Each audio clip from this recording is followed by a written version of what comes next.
2025ஆம் ஆண்டு மார்ச் 29ஆம் தேதி சனி மகர ராசிக்காரர்களின் மூன்றாவது வீட்டில் பிரவேசித்தது. இது தொடர்புகள், கற்றல் மற்றும் தனிப்பட்ட வெளிப்பாட்டின் மீது மையம் கொண்ட ஒரு மாற்றகரமான வருடத்தை தொடங்குகிறது. இந்த காலம் மகர ராசிக்காரர்களை தங்களின் எண்ணங்களை விரிவுபடுத்த, புதிய கருத்துக்களை ஆராய மற்றும் ஆழமான உரையாடல்களில் ஈடுபட ஊக்குவிக்கும்.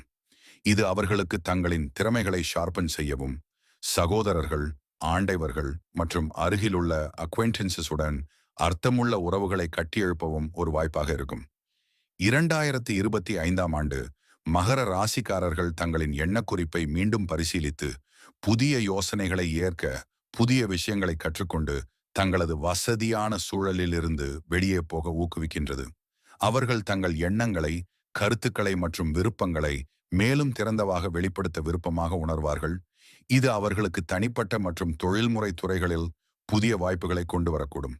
இது எழுதுதல், கற்றுத்தரல் அல்லது பேசும் பங்களிப்புகளில் ஈடுபட்டவர்களுக்கு அதிக பாராட்டுகள் மற்றும் வளர்ச்சியை காண நேரிடும்.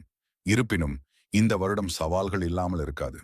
அவர்களுக்கு சந்திப்புகளுடன் அல்லது மிக அருகில் இருக்கும் நபர்களுடன் உறுதிப்பத்திரம் மற்றும் தவறான தொடர்புகள் ஏற்படலாம்.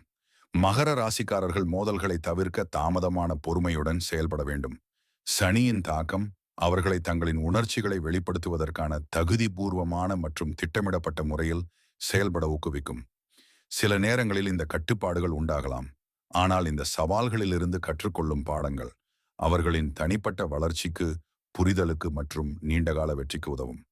2025ஆம் ஆண்டு இறுதியில் மகர ராசிக்காரர்கள் தங்களின் எண்ணங்களை, தொடர்பு முறையை மற்றும் சுற்றியுள்ள நபர்களுடன் உறவுகளை மேலும் தெளிவாகவும் ஆழமாகவும் புரிந்து கொள்ள பெறுவார்கள்.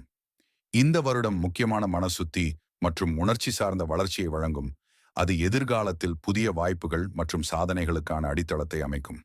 மேலும் ஜோதிட வழிகாட்டுதலுக்கு லைக் செய்யவும், கருத்து தெரிவிக்கவும், பகிரவும் மற்றும் சேஜ் டாக்ஸை பின்தொடரவும். நன்றி.